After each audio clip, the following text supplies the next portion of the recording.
कोई चिंता की बात नहीं है, कल तो पहुंच ही जाएंगे जहाँ पहुँचना है। अब आप सब अभी गिरिराज जी का पूजन हो रहा है, अभी थोड़ा समय है कि नहीं? अरे सब समय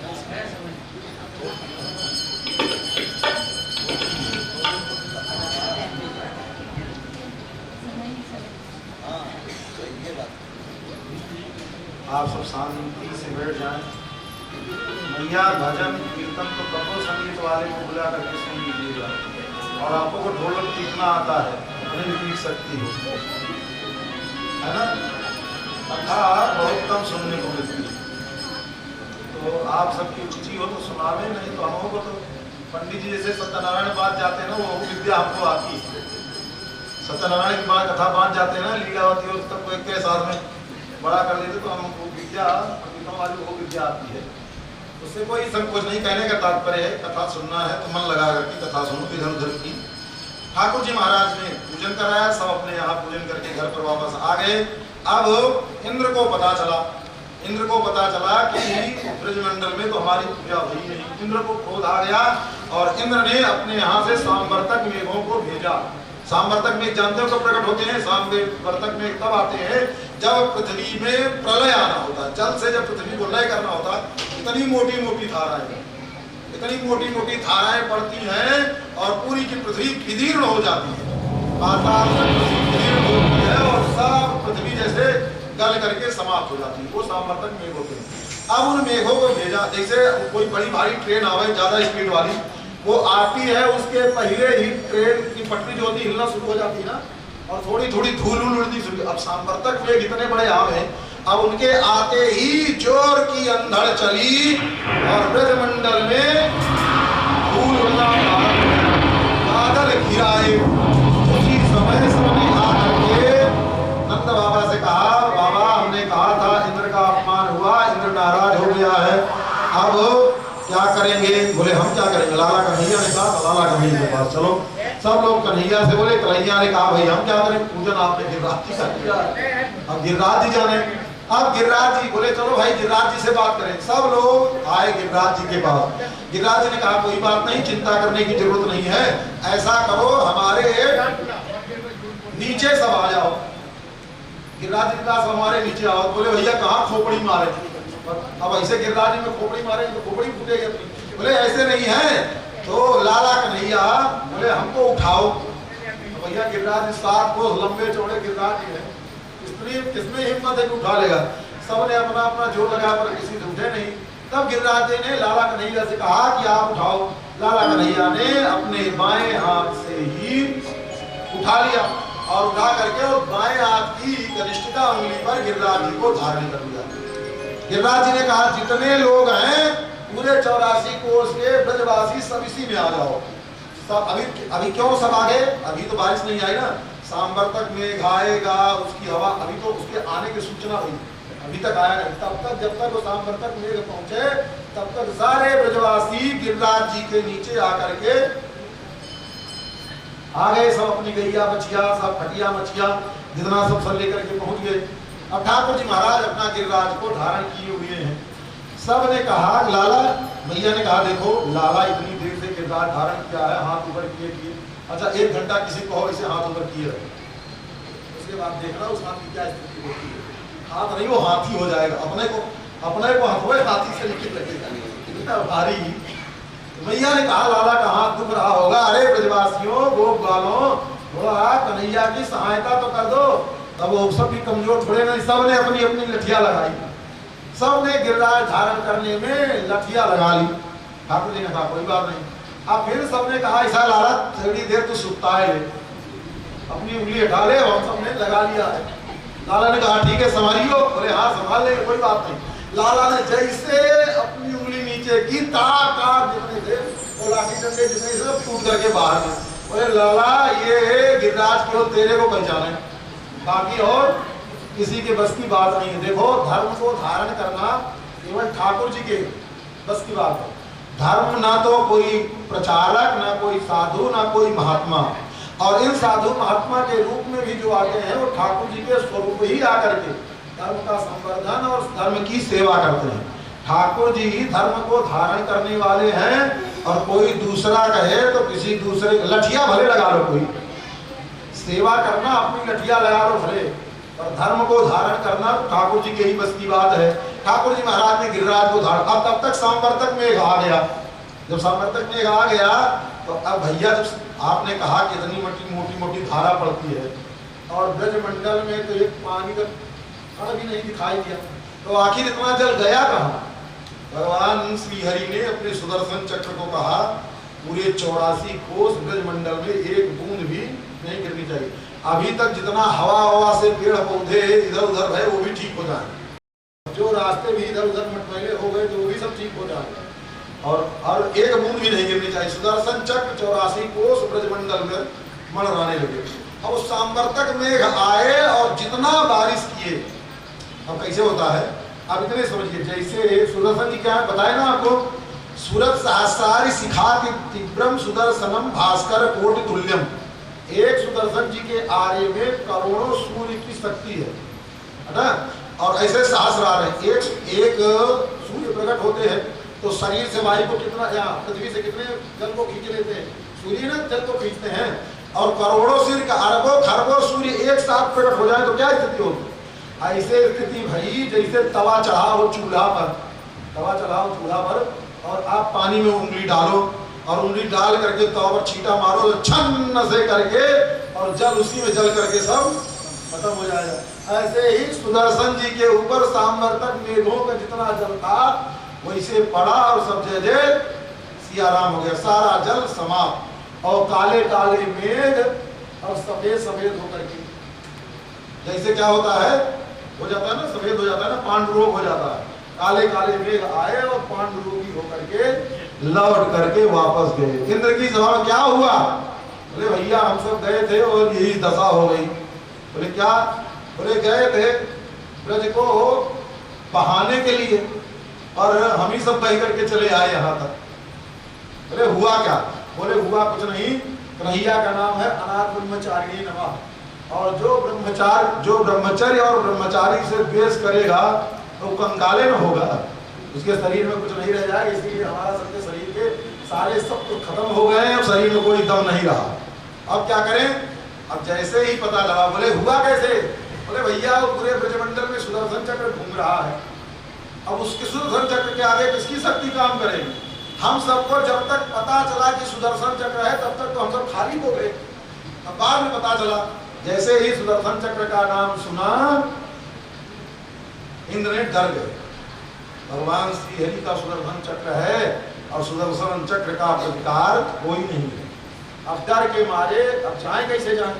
तो भैया बिचौलिया बनाया जाता है ना, किसी से अपना थोड़ा विवाद हो जावे तो कोई ऐसा व्यक्ति लेकर के जाओ जिसको हम भी मानते हो और जिसके पास जा रहे हो कुछ ज्यादा ही मानता हो भाई, पहुंचते ही 2-4 थप्पड़ जमा दे, उससे बचना पड़ता है ना।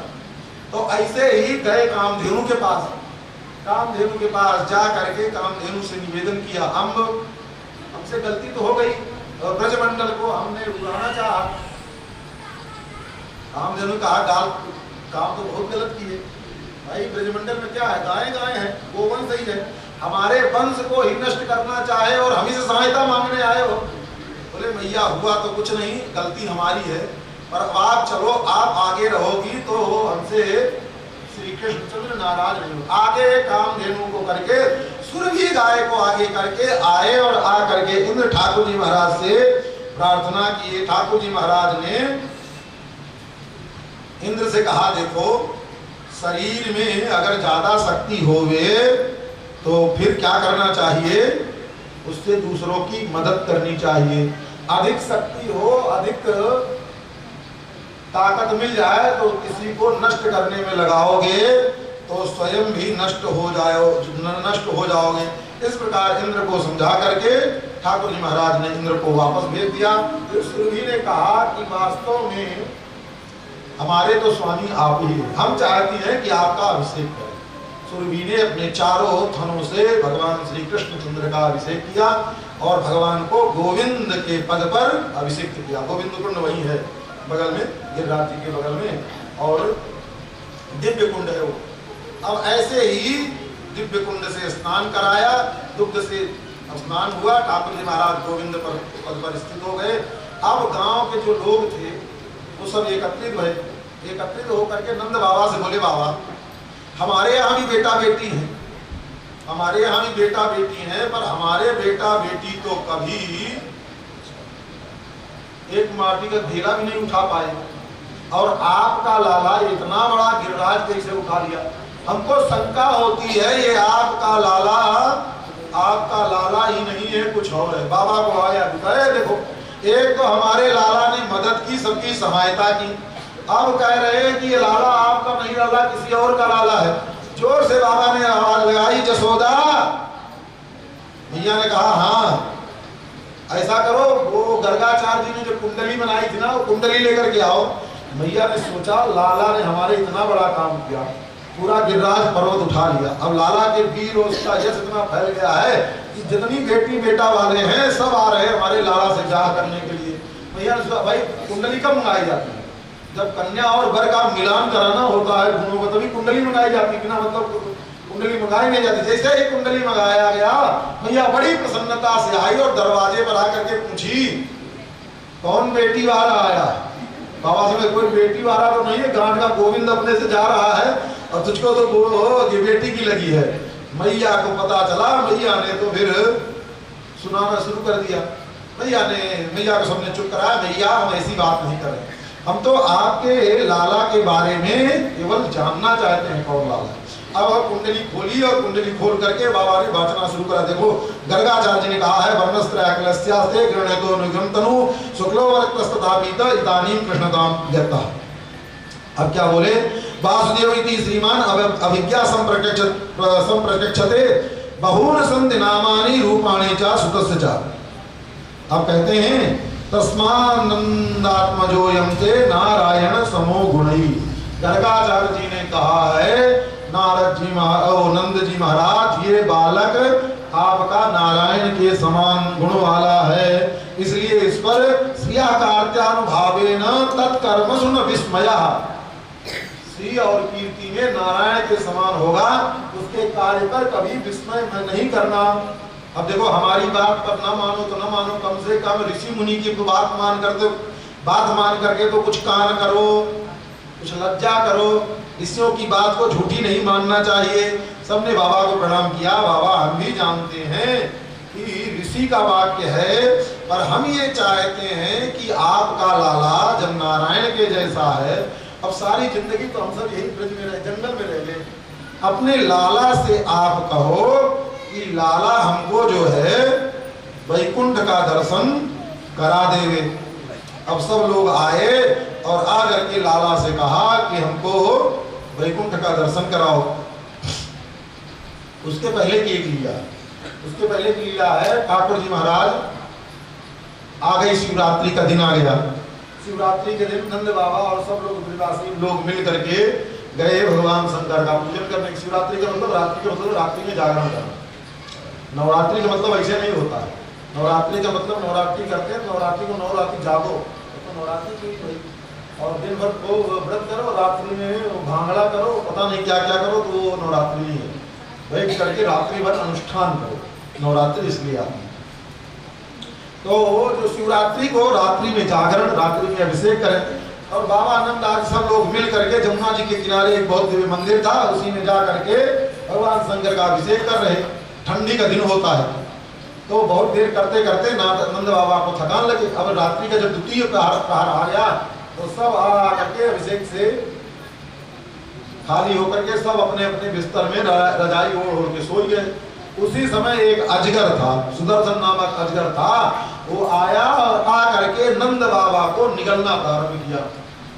ठंडी का दिन, और अजगर का मुख गर्म, पांव से भरना शुरू किया। बाबा को लगा जैसे कोई रजाई उड़ा रहा है। अर्ध निद्रा में थे। धीरे धीरे पांव से लेकर के घुटने तक, घुटने से फिर कमर तक, कमर से जब छाती तक आया, अब हाथ तो टेढ़ा मेढ़ा होता है, इधर तो सीधा मामला तो निकलता चला गया। जब हाथ तक पहुंचा तब वो दांत गड़ना प्रारंभ हुए। बाबा ने सुना कौन पहुंच रहा है भाई। निद्रा में बाबा की नींद खुली तो देखा अजगर निकल रहा है। अब बाबा चिल्ला, अरे दौड़ो रे, अजगर खा लिया, अजगर खा लिया। अब जितने गोपवाल थे सब जग गए। अब गोपवाल लोग सब दौड़ करके, कोई भाला ले आया, कोई अग्नि ले आया, कोई कुछ ले आया, कोई मार रहा है कि अब बाबा तो अंदर है, ज्यादा तेज छुपा नहीं सकते, मार भी नहीं सकते, तो जाकर के बाबा को भी लग सकता है। अब पिटाई शुरू भाई अजगर की, और वो अजगर छोड़ता नहीं। वो भी बाबा ने सोचा कि अब तो लगता है अजगर से बचना है नहीं, तो अब कम से कम अंतिम बार लाला कन्हैया का मुंह तो देख ले, चेहरा देख। बाबा ने लाला कन्हैया, अरे लाला कन्हैया, जैसे पुकारा तैसे, हाँ बाबा कहा बात, बोले अजगर निकल रहा। लाला कन्हैया तुरंत खड़े हुए और खड़े होकर के एक लात जमाई। कई लात तो मारे, और जैसे एक लात मारे और अजगर का मुंह गया फट। बाकी तो सब तैयार थे। बाबा के दोनों हाथ पकड़े और जोर से खींच करके बाबा को निकाल करके अजगर के मुख से बाहर कर दिए। बाबा गए, जाकर के जमुना जी में स्नान किया, स्नान करके वस्त्र बदल करके तिलक उलक करके फिर प्रेम से लाला के पास बैठे। बोले लाला, हमने तो एक कुंभकर्ण तो सुना था कि उसकी नींद निद्रा बड़ी प्रगाढ़ थी, और लाला तू तो आज कुंभकर्ण का भी नामा हो गया। इतना मार काट हल्ला बुल्ला ये वो, तेरी नींद ना टूटी। लाला ने कहा बाबा हम कभी सोते ही नहीं, और जो भी रहते हैं हम सदैव योग निद्रा में रहते हैं, हम सोते हैं नहीं। तो बोले तेरी नींद नहीं खुली। बोले मेरी नींद का है वो खुले। बाबा आपने हमको बुलाया। अरे हमने नहीं बुलाया, इतना हल्ला गुल्ला। बोले हल्ला गुल्ला दुनिया कितना कर रही, इसके हल्ला गुल्ला को देखें। हम किसी के हल्ले गुल्ले को नहीं सुनते, हम तो प्रेम को सुनते हैं। जो कोई प्रेम से पुकारता है तो प्रेम की वाणी सुनते, हल्ला गुल्ला हमको नहीं सुनाई देता। बोले तब, बोले बाबा देखो जब आपने पुकारा तब हम आ गए कि नहीं आ गए। बोले आ गए। इसीलिए बाबा जब कोई दुनिया को पुकारता रहता है, वो बचा लेगा, बाल बचा लेगा, फलाना बचा लेगा, ये बचा लेगा, तो बचावे, हमारी क्या जिम्मेदारी है। जब तक आपको दूसरों का सहारा था हम नहीं आए, जब सब हार गए और एक होकर के हमको पुकारा तो हमको आने में देर ही नहीं लगी। ऐसे ही ठाकुर जी का स्वभाव है। ठाकुर जी का स्वभाव है, जब तक सब आश्रय छोड़ करके एकमात्र ठाकुर जी का आसरा लेकर के और ठाकुर जी को नहीं पुकारेंगे, तब तक ठाकुर जी आने वाले नहीं है। दुनिया का सहारा लेते रहो, ठाकुर जी से दूर रहेंगे। इसीलिए ठाकुर जी कहते हैं रक्षा अपेक्षा अपेक्षते। भक्त लोग भी अगर भगवान को अपनी रक्षा के लिए नहीं पुकारते हैं, तब तक ठाकुर जी उन भक्तों को भी दर्शन नहीं देते हैं। और अब देखो भैया, अब ये तो हो गया यहाँ तक गिरिराज जी के पूजन की और सब कथाएं। अब दर्शन करने के लिए वैकुंठ का जाना था, सब लोग एकत्रित हुए और आकर के बाबा के समीप सबने निवेदन किया कि लाला हमको भी वैकुंठ का दर्शन कराओ। वैकुंठ का दर्शन कराने के लिए, और इतने नहीं, एक बार वरुण लोक को भी बाबा का दर्शन हो, कथाएं तो बहुत है ना, एक बार वरुण लोक का भी दर्शन बाबा कर लिए। बाबा एक दिन गए और जा करके जमुना जी में नहाने के लिए, तो निद्रा उनकी टूट गई अर्धरात्रि। तो लगा कि जो है आज ब्रह्म मुहूर्त हो गया, पर ब्रह्म मुहूर्त नहीं, वो एकादशी का दिन था। और एकादशी में तो बाबा तो निर्जला करते हैं ना व्रत। अब निर्जला कभी देकर के देखो नींद नहीं आती, और पेटवा में ऐसे ऐसे लगता है कि हाय नींद सब गायब। तो बाबा को अब नींद आवेगी तब ना रात जाएगी, जब नींदें नहीं आएगी तो रात कैसे जाएगी। तो बाबा को अर्धरात्रि में लगा कि ब्रह्म मुहूर्त आ गया, और आकर के जमुना जी में डुबकी लगाई। जैसे ही जमुना जी में डुबकी लगाई, जमदूत आए और बाबा को पकड़ करके लेकर के पहुंच गए। वरुण के दूत लेकर के पकड़ करके वरुण लोग चले गए। सब लोगों ने देखा आकर के प्रातःकाल बाबा का कपड़ा लगता तो सब रखा हुआ है, बाबा नहीं दिखाई दे रहे। मैया यशोदा और सब लोगों ने सोचा बाबा लगता है जमुना जी में जय जय सिया राम हो गए। लाला आए, लाला ने आकर के देखा बाबा तो है नहीं। मैया को सांत्वना, मैया चिंता मत करे, मैं बाबा को पूछ के ले आ रहा हूँ। लाला ने जमुना जी में प्रवेश किया। जमुना जी में प्रवेश करके सीधे वरुण लोक पहुंच गए। वरुण लोक पहुंचे और वरुण लोक में पहुंच करके जब देखा बाबा एक जगह सिंहासन में बैठे हुए हैं, तो बाबा ऐसे नहीं बैठे हुए, बाबा का भी एक सिंहासन बैठाए हैं, बढ़िया नूतन नूतन रेशमी वस्त्र, अनेक प्रकार के सिंहासन, और बाबा का पूजन वूजन हो गया। जैसे ही लाला पहुंचे तैसे वरुण देव अपने सिंहासन से उठ गए और उठ करके लाला का अभिवादन किया, अपने ही सिंहासन पर ले जाकर के बैठा दिया लाला कन्हैया को। और बैठा करके लाला कन्हैया का प्रेम पूर्वक पूजन करते हैं, और पूजन करके प्रार्थना करते हैं। और जब सब प्रार्थना पूरी हो गई तो बोले, लाला ने बोला देखो ज्यादा देर मत करो, मैया मेरी ही परेशान है, हो रही होगी। अब बाबा को लेकर के हम जा रहे हैं। ठाकुर जी महाराज ने बाबा नंद बाबा को लेकर के आए और आ करके ब्रजमंडल में पहुंच गए। गांव वालों ने और सुना, भैया अरे भाई, तो बाबा ने बताया कि हमको वरुण के दूध पकड़ करके ले गए, वरुण लोग चले गए, तो वहां तो लाला का, वरुण ने भी खड़े होकर के पूजन किया। बोले नंद बाबा हम सही कहते थे, आपका लाला कोई सामान्य नहीं, अब तो जरूर लाला से कह करके वैकुंठ का दर्शन कराओ। जो वरुण लोग जा सकता है वैकुंठ भी जा सकता है, उनको यह नहीं मालूम जो वरुण लोग जा सकता है वैकुंठ नहीं जा सकता है। तो बोले ठीक है, आए नंद बाबा के साथ में सबने कहा कि हमको दर्शन करना। एवं प्रसादिता कृष्णो भगवान ईश्वरेश्वरा अदायात स्वपितरम बंधु नाम चा वाहनम उदम। अब नंद बाबा ने जैसे कहा, सबसे भगवान ने कहा ऐसा करो, सब अपनी अपनी आंखें मूंद लो। सब ने अपनी अपनी आंखें मूंदी और ठाकुर जी महाराज ने अपनी योग माया के बल से सबको पहुंचा दिया कहां? वैकुंठ। इति संचित्य भगवान महाकारुणिको हरि दर्शयामास लोकम स्वम गोपानाम तमसः परम। इस तमोगुण से जो आगे है, जहां सतोगुण रजोगुण की सीमा समाप्त हो जाती है, उसके आगे जो भगवान का लोक है, उस लोक का दर्शन कराया भगवान ने। कौन सा लोक है? आपको 4-5 वैकुंठ बताए थे ना, चौथा वैकुंठ कौन सा है? विश्वक्सेन वैकुंठ है, तमसा परम, तमसा परम विश्वक्सेन वैकुंठ। यहाँ दर्शन कराया सबको। तो क्या देख रहे हैं? सत्यम ज्ञानम अनंतम तब ब्रह्म ज्योति सनातनम यद्धि पश्यन्ति मुनयो गुणा पाये समाहिता ते तु ब्रह्म हृदम नीता मग्ना कृष्णेन चोद्रिता ददृशुर ब्रह्मणो लोकम यत्रा क्रूरोद्धगा पुरा। अरे वही लोक का दर्शन किया जिस लोक को अक्रूर ने पहले देखा था। भैया ये लीला तो अभी अक्रूर के पास गए नहीं, अक्रूर अभी कैसे देखी? कहने का तात्पर्य है ये एक राज्य पूरा मतलब पूर्व कल्प में जिस लोग को अक्रूर ने देखा था उसी लोग को यहाँ सारे ब्रजवासियों को ठाकुर जी महाराज ने वही वो वैकुंठ कौन सा है, विश्वक्सेन वैकुंठ है, उसी विश्वक्सेन वैकुंठ का दर्शन कराया। और नंदादय सुतम दृष्टा परमानंद निर्वृता, क्या हुआ, परम आनंद में भर गए। और कृष्णम चातत्र छंदो भी स्तूयमानम सुविस्मिता, श्री कृष्ण चंद्र का छंद मतलब वेद के द्वारा स्तुति हो रही है, इसको देख करके सब विस्मित हो गए।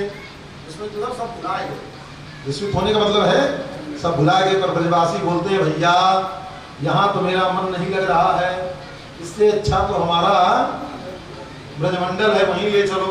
और ये तो बनावटी बात है, सच्ची बात है कि सब वहां जाने के बाद सब भुलाए गए। हम कहाँ से वैकुंठ जाने के बाद किसी को दूसरा कुछ याद रहेगा, अब सब भुलाए गए। ठाकुर जी ने सोचा भैया अब तो अगर ये नहीं विस्मित हो जाएंगे, सब भुलाए जाएंगे तो आगे की लीला खंडित हो जाएगी। ठाकुर जी महाराज ने पट वहां से सबको नीचे पहुंचा दिया ब्रजमंडल। सबने सबसे बोले लाला बोला सब आंख खोलो, जब आंख खोले तो सब वहीं खड़े थे जहाँ के तहाँ थे, सबको वैकुंठ का दर्शन हो गया। बोलिए वृंदावन बिहारी, ऐसे ही ठाकुर जी महाराज ने दर्शन कराया। अब यहाँ तक वैकुंठ से आए तो वैकुंठ में से आने का आनंद लेने दीजिए। सभी ब्रजवासी कोई छोटी मोटी जगह तो गए नहीं थे, और वैकुंठ कोई छोटा तो है नहीं है। और वैकुंठ का अनुभव जब तक नहीं लेंगे, क्या करके आए हैं, तब तक कुछ आनंद नहीं आएगा। बाकी की चर्चा कल के सत्र में अपने सब करेंगे। और कल की सारी लीलाएं जितनी भी हैं, रास लीला से लेकर के वेणु वादन से पहले वेणु वादन से लेकर के ही शुरू होगा, और उसके बाद रासलीला के बाद जितनी लीलाएं हैं सब लीलाएं कल के सत्र में समाप्ति पर्यंत सुनाई जाएंगी।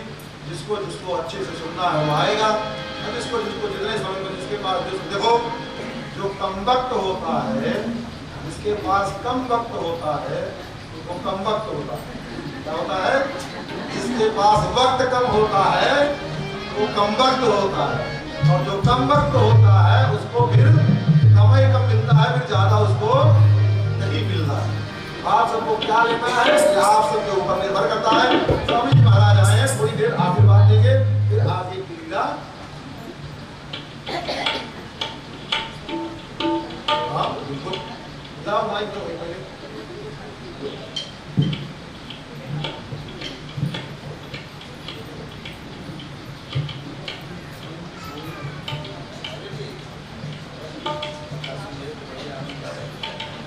श्री राधे राधे।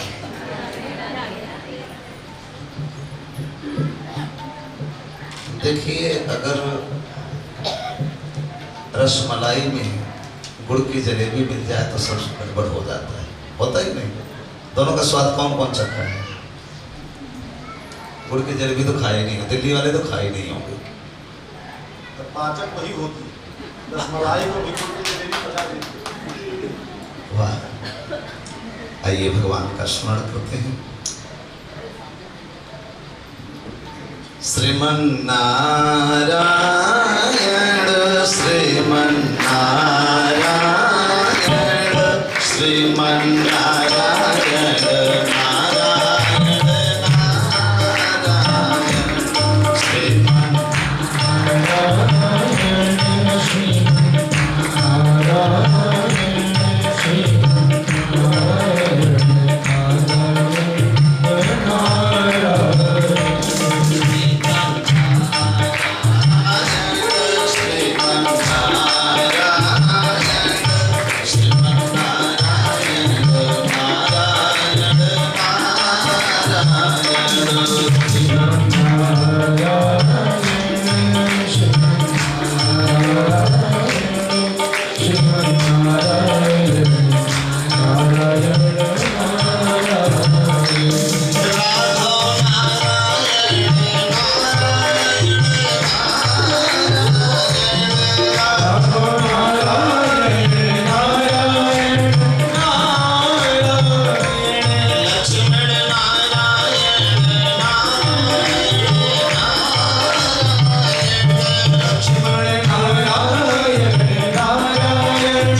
सबने श्रवण किया।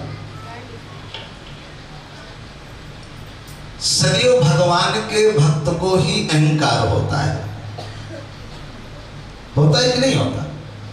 लोग कहते हैं महाराज इतने दिन तक मैंने पूजन किया, मुझे मिला क्या? दुख के अलावा कुछ मिला?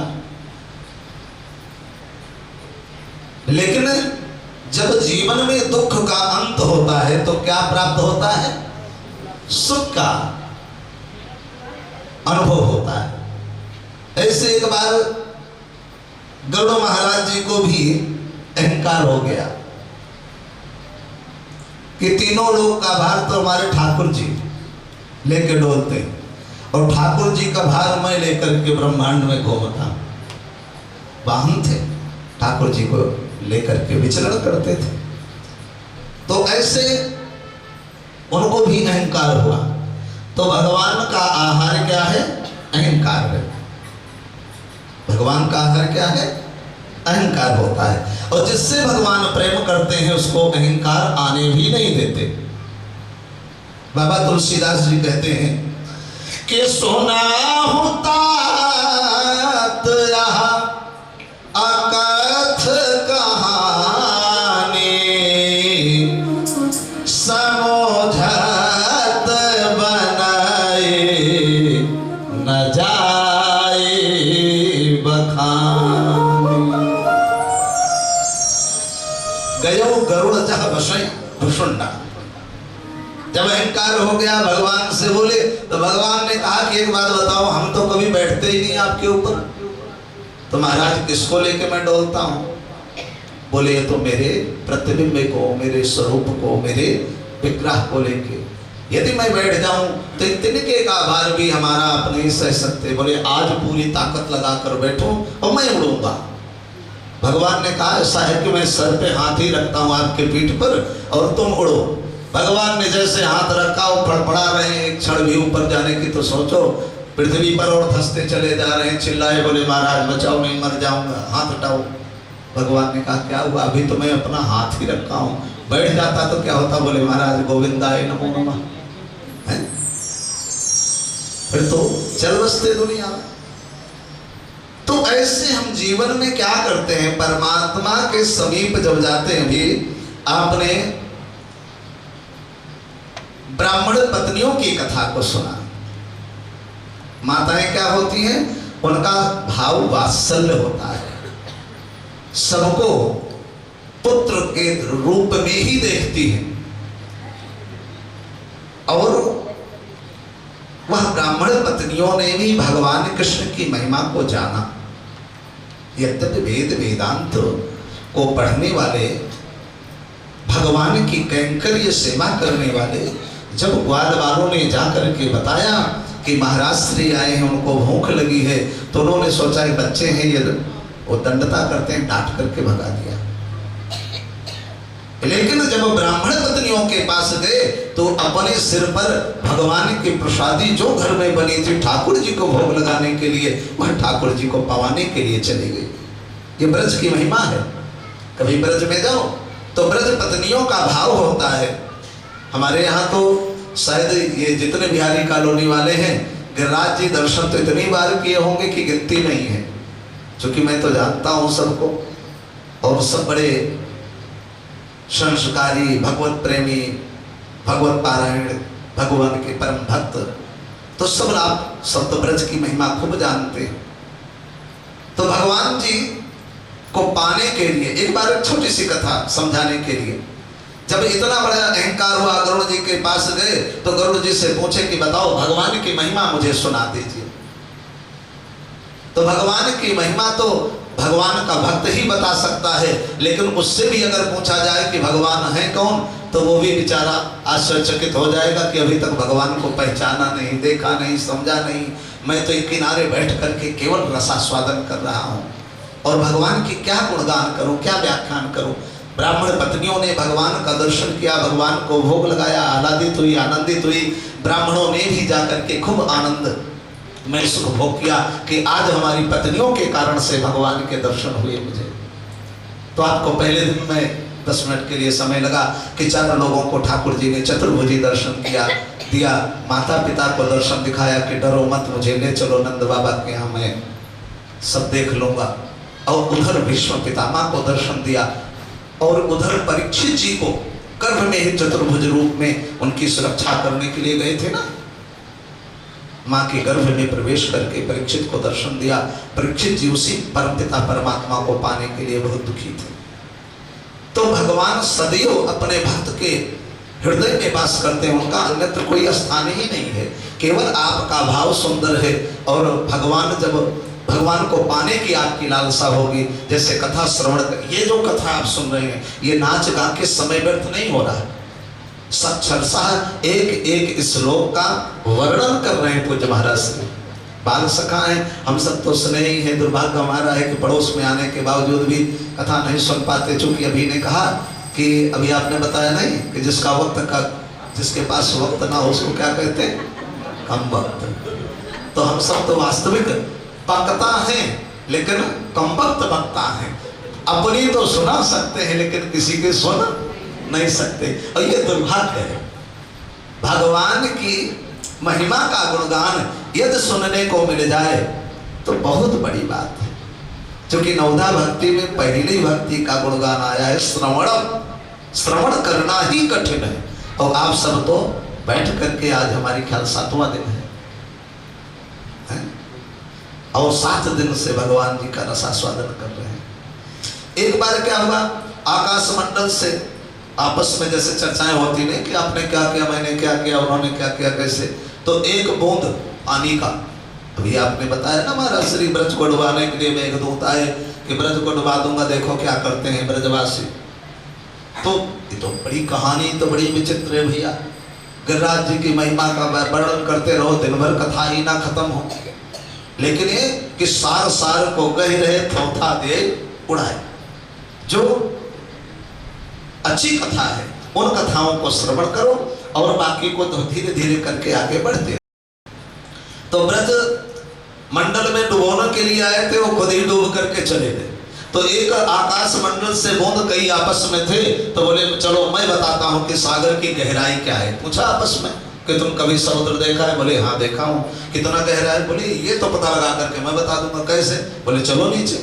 अब ऊपर से गिरा वहा बूंद और समुद्र में आया और समुद्र में ही रह गया, ना तो ऊपर जा सकता है और ना नीचे जा सकता है, उसी में समाहित होकर रसाबोर हो गया, एकदम सराबोर हो गया। ऐसे भगवान की महिमा में जब हम डूबते हैं, भगवान की कथाओं में जब डूबते हैं, तो ना तो घर की चिंता रहती है, ना किसी के आने की चिंता रहती है, ना जाने की चिंता रहती है। केवल ऐसे लगता है कि परमात्मा ऐसा ही सुख दे दो कि निरंतर आपकी कथा को मैं सुनता रहूं। ये भगवत प्रेम। अगर यही भगवत प्रेम आपके हृदय में उमड़ आया तो इसी कथा का रस आपके हृदय में समाहित होगा।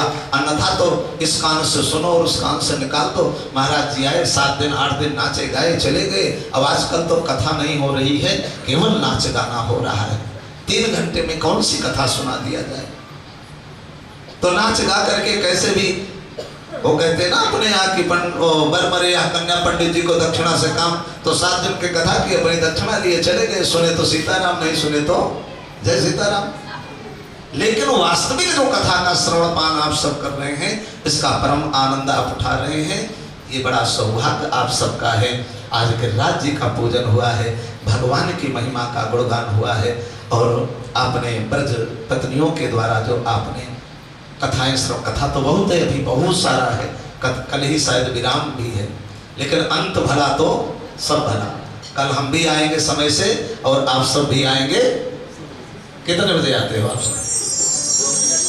आ जाते 2 बजे? वाह, तो हम भी 2 बजे आ जाएं। चलिए ठीक है, कल आएंगे, पूरी कथा सुनेंगे। और कल का वक्त है, कम वक्त कल के लिए नहीं, आज के लिए तो है। तो बड़ा आनंद आया। इसी के साथ वाणी को विराम, चूंकि महाराज श्री को दवा भी लेनी है और आधे घंटे लेट हो गए, आधे का पौने घंटे लेट हो गए हैं। और भगवान की महिमा का गुणगान आपसे सुना। 2 शब्द कोई कहेगा क्या? आप 2 शब्द बोलेंगे, उसके बाद आगे की जय श्री मनारायण।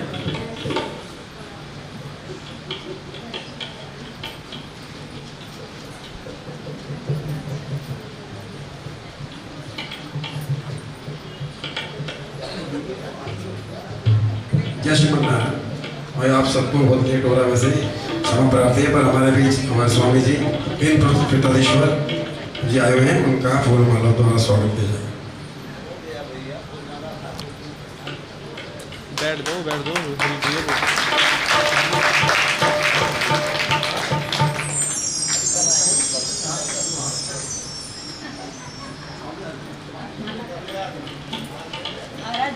पता नहीं आ गया 100% काम कल कैसा आ गया कल तो मुझे नहीं काम आ गया ना ठाकुर जी से जरूरी कुछ नहीं होता, लेकिन जो पहले से कुछ छोटे छोटे काम तय होते हैं करना जरूरी है।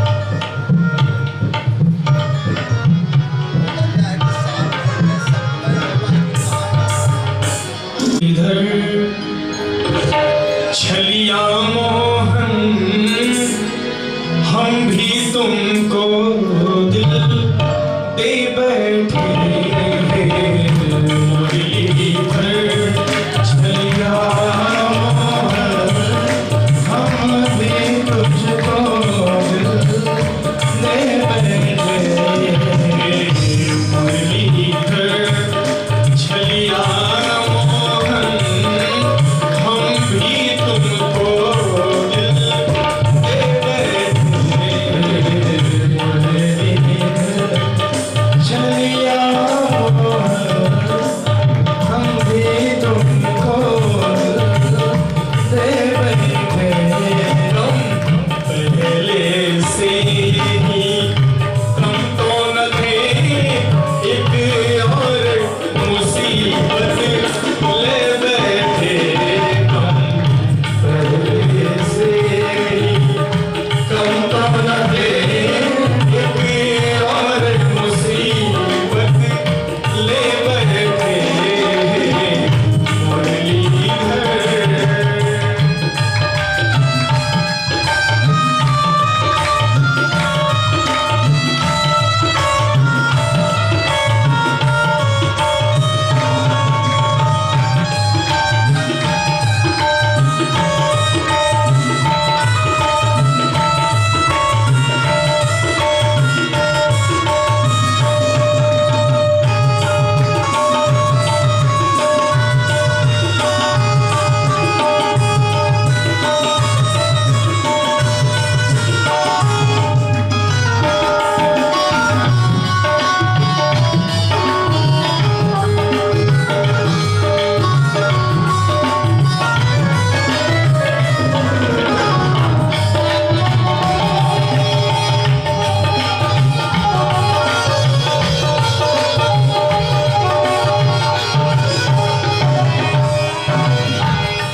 दिल कहता है तुम सुंदर हो, दिल कहता है तुम सुंदर हो, दिल कहता है तुम सुंदर हो, दिल कहता है तुम सुंदर हो।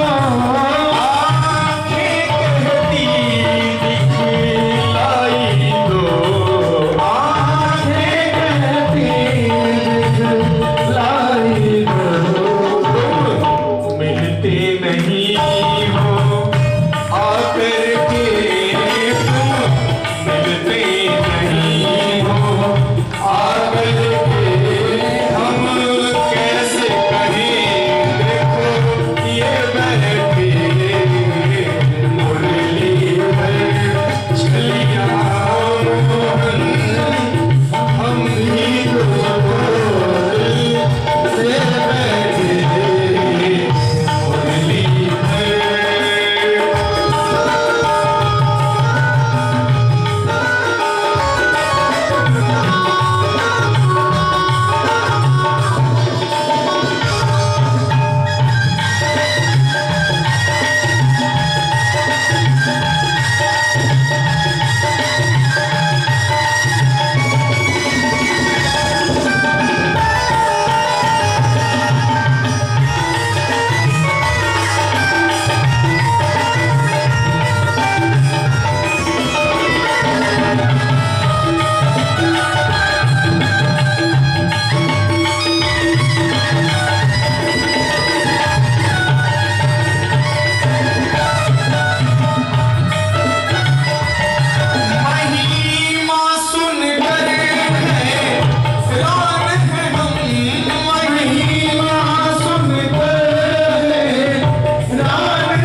शांति से आरती करिएगा, खूब प्यार से।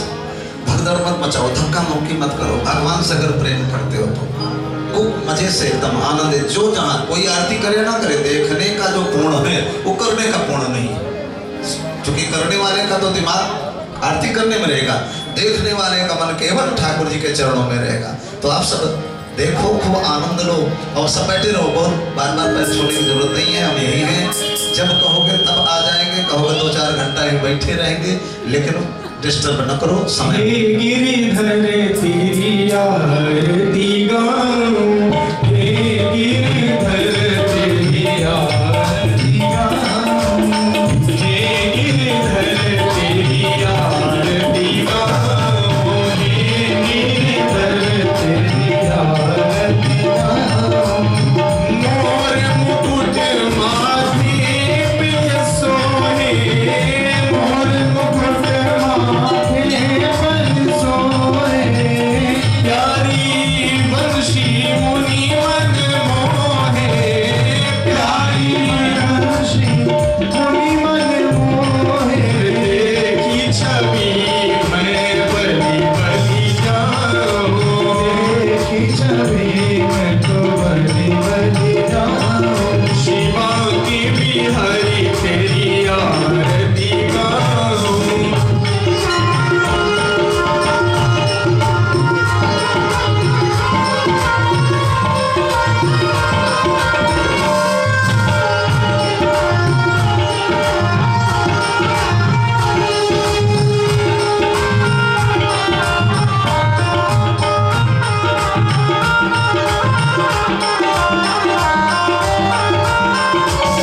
चरणों से निकली गंगा प्यारी, चरणों से निकली गंगा प्यारी।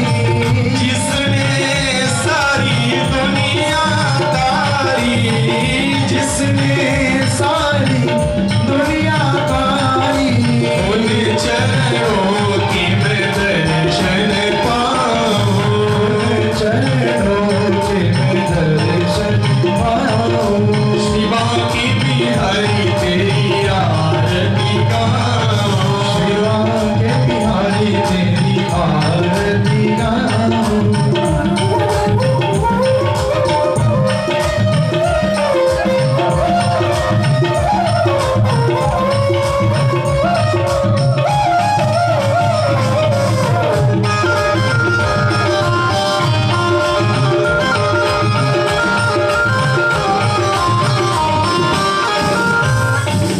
दासनाथ के नाथ आप हो, दासनाथ के नाथ आप हो।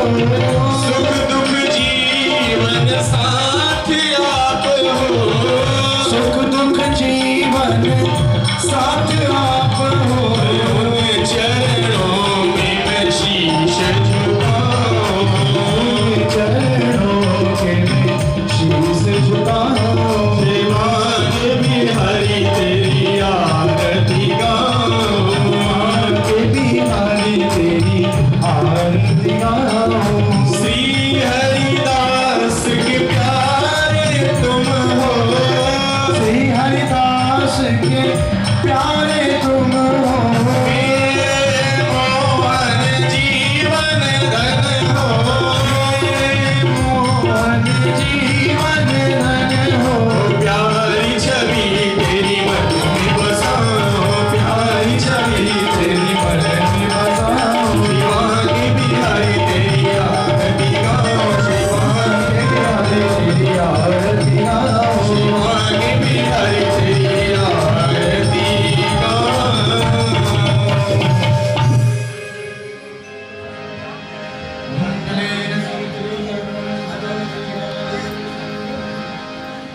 बोलो लक्ष्मी नारायण भगवान की मंत्र पुष्पांजलि।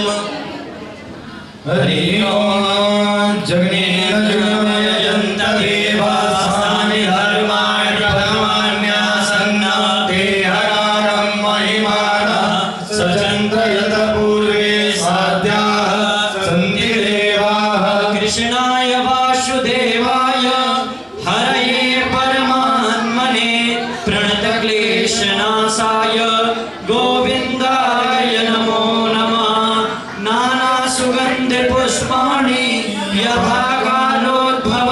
च पुष्पाञ्जलिर्मया दत्त गृहाण परमेश्वर मन्त्रपुष्पाञ्जलिं समर्पयामि। श्री पुराण पुरुषोत्तमाय नमः। श्री कृष्णचंद्राय नमः।